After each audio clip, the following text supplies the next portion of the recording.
স্বাধীনতার ৫৪ বছরে অনেক ক্ষেত্রেই আমরা সফল হয়েছি, আবার অনেক ক্ষেত্রেই আমরা সফলতা পাইনি।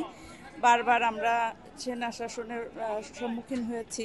তারপরে আমরা স্বৈরাচার, ফ্যাসিবাদের সম্মুখীন হয়েছি। কেমন বলতে কি আমরা চলাচলের ক্ষেত্রে আমরা যেভাবেই চলাচলই করি না কেন স্বাধীনভাবে চলাফেরার চিন্তা ভাবনা করছি।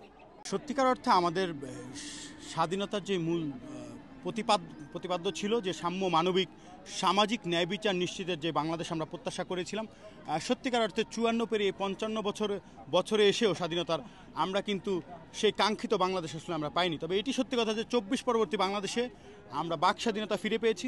আমরা আমাদের মতামত এখন স্বাধীনভাবে ব্যক্ত করতে পারছি। সেই জন্য আমি আসলে ২৪-এর যে যোদ্ধারা রয়েছেন তাদেরকে আসলে আন্তরিক কৃতজ্ঞতা জানাতে চাই।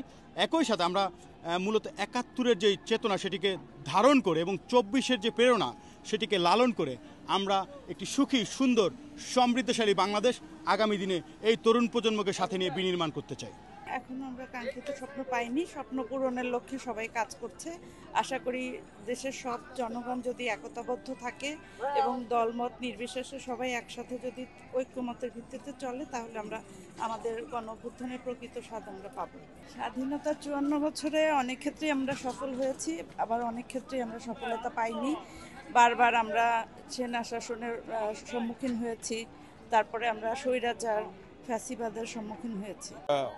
আপেক্ষিকভাবে চিন্তা করলে হয়তো আমরা চূড়ান্ত লক্ষ্য বা আমাদের কাঙ্ক্ষিত লক্ষ্যে পৌঁছাতে পারিনি, কিন্তু একটা জাতি স্বাধীনতার পরে স্বাধীনতার যে লক্ষ্য থাকে সেই লক্ষ্যের চূড়ান্ত পর্যায়ে উপনীত হতে অনেক সময় দরকার হয়। আমাদের হাতে এখনও আমি মনে করি আমাদের যথেষ্ট সময় আছে। আমরা যদি গণতন্ত্রের চর্চাকে বাধাহীন করতে পারি তাহলে আমাদের ভবিষ্যৎ অত্যন্ত উজ্জ্বল। আমাদের তরুণ যে শক্তি আছে, জনশক্তি আছে, সেই জনশক্তি বাংলাদেশকে পৃথিবীর একটা উন্নত দেশের পর্যায়ে নিয়ে যেতে সক্ষম। এটা আমার আশা এবং বিশ্বাস। আচ্ছা, গতবারের চেয়ে কি এবার ব্যতিক্রম করে কিছু মনে হচ্ছে কিনা?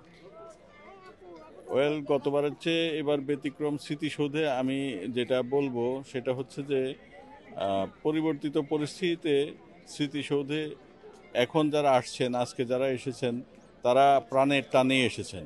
আমরা এক সময় দেখেছি স্মৃতিসৌধে প্রাণের টানে যত মানুষ আসতেন তার চেয়ে বেশি মানুষ হয়তো কোনো রাজনৈতিক দলের অনুসারী হিসাবে এখানে ভিড় জমাতেন, কিন্তু তারা প্রাণের টানে আসতেন না। কিন্তু এবার যারা এসেছেন আমার বিশ্বাস তারা প্রাণের টানে স্বাধীনতার প্রতি ভালোবাসায়, দেশের প্রতি ভালোবাসায় উজ্জীবিত হয়ে এসেছেন।